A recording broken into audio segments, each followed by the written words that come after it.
जब आंध्र प्रदेश से तेलंगाना अलग हुआ तो बहुत सारे परिवर्तन आए। एक परिवर्तन हमारे लिए अच्छा नहीं था कि एक रतन हमसे आंध्र प्रदेश चला गया, और वो आज हमारे मुख्य अतिथि हैं। मैं एक शेर के साथ उनको अपने वक्तव्य के लिए आमंत्रित करूंगा कि इस शहर में कितने चेहरे थे, कुछ याद नहीं सब भूल गए। इस शहर में कितने चेहरे थे, कुछ याद नहीं सब भूल गए। एक शख्स किताबों जैसा था, वो शख्स ज़बानी याद हुआ। मैं आमंत्रित करता हूँ विश्वजीत सबल जी को कि वो अपने विचार रखें। सर, आपकी संगति में उनको कविता लिखना भी सिखाते हैं।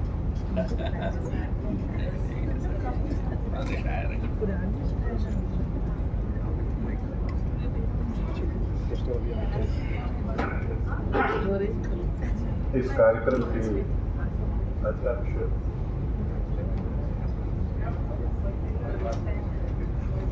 प्रोफेसर शुभदा वाजपेयी, विशिष्ट अतिथि डॉक्टर शिवशंकर अवस्थी,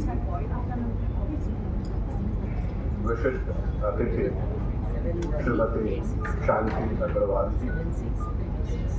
आज के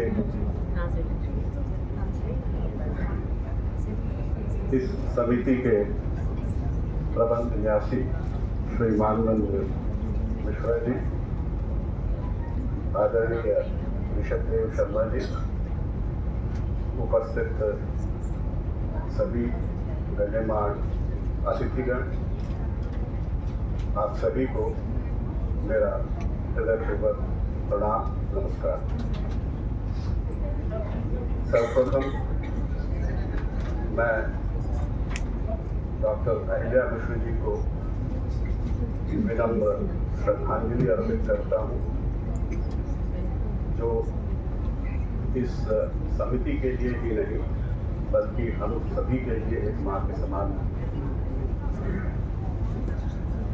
कभी कभी होता है दुर्भाग्य एक साथ आता है। जनवरी महीने में मैंने अपनी माँ को खो दिया और अभी इनको खो दिया। तो जब इस तरह की समस्याएं आती हैं और जब इस प्रकार का दुख होता है तो मन में बड़ी वेदना होती है, इसको प्रकट करना बहुत कठिन होता है। अब इस कार्यक्रम के लिए सबसे पहले तो मैं आप सभी का आभार व्यक्त करता हूँ कि आपने मुझे आमंत्रित किया और इस कार्यक्रम का हिस्सा बनाया। पिछले वर्ष जब मैं आया था तब आदरणीय अहिल्या मिश्रा जी थी और उनके रहने से जो रौनक थी वो इस बार दिखाई नहीं पड़ी। कार्यक्रम हुआ, शांति से संपन्न भी हो रहा है, किंतु जो एक बात होती है जो उनमें थी और जिस प्रकार वो सभी को साथ लेकर के चलती थी और कभी भी किसी के प्रति उनका असम्मान नहीं होता था, इस प्रकार की जब कोई माँ समान देवी चली जाती है तो ये जो दुख होता है ये भरता नहीं है और आगे भी हमें इसे सहना पड़ेगा। इस कार्यक्रम में आज जितने भी अतिथि आए और जितने भी विजेता हुए, मैं उन सभी विजेताओं को हृदय से बधाई देता हूँ और उनके भविष्य के लिए शुभकामनाएं प्रकट करता हूँ।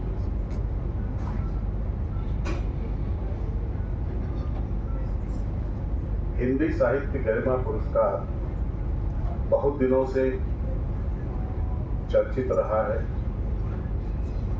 जैसा कि परिचय में भी कहा गया कि प्रारंभ तो सिर्फ आंध्र प्रदेश से हुआ, धीरे धीरे धीरे बढ़ते बढ़ते आज कदम काफी यह समिति आगे बढ़ा चुकी है और इसका दायरा लगभग पूरे भारतवर्ष में पहुंच चुका है।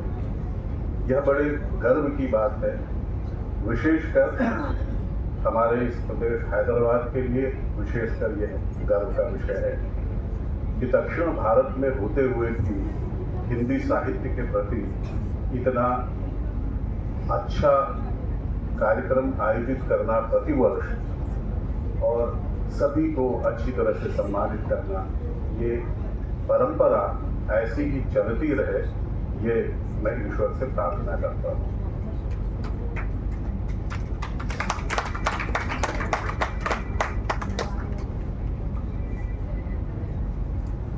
चूंकि समय ऐसा है कि मैं बहुत वैसी बातें बोलना नहीं चाहता जो कि अनावश्यक हो, क्योंकि एक जो दर्द है उसको मैंने एक गीत में ढाला है और उस गीत के साथ ही मैं अपने भाषण की समाप्ति करूंगा। ये गीत जो है माँ के प्रति है। हाल ही में चूंकि मेरी स्वयं की माँ का निधन हुआ था, तो उसके तुरंत बाद वो प्रस्फुटित हुआ, एक भावना बनी और उसे एक गीत का स्वरूप मैंने दिया है। वही भावना डॉक्टर राहिला मिश्रा जी के प्रति भी थी, तो उनके लिए भी एक श्रद्धांजलि के स्वरूप मैं एक गीत की प्रस्तुति करूंगा।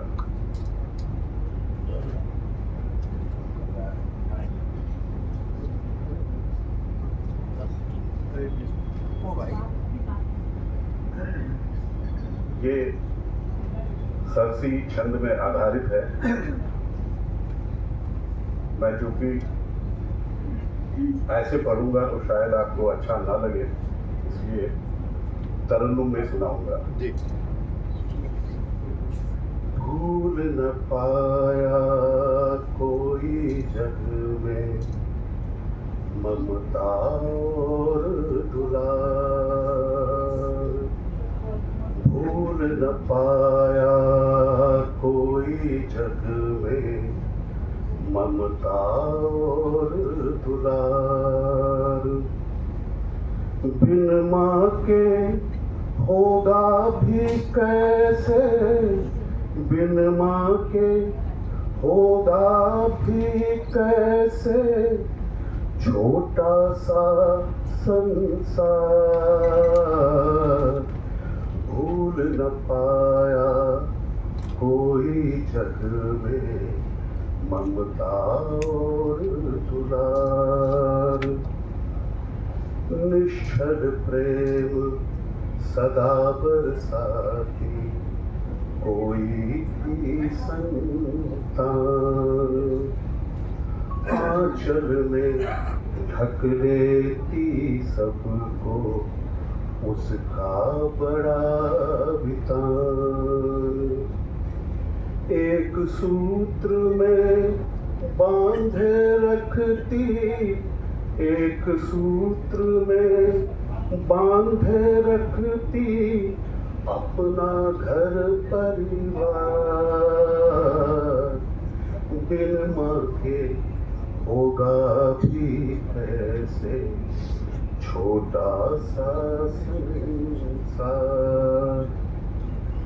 विपदा हो या जीत खुशी की संयम उसका मान, मन में रखती एक भाव ही सबका रखना ध्यान, माँ की ममता में बसता है, माँ की ममता में बसता है जीवन का आधार, बिन माँ के होगा भी ऐसे छोटा सा संसार, कष्ट उसे पहुँचाए कोई उसके दिल में प्यार, अंतिम क्षण तक एक दुआ हो, सुखी रहे परिवार।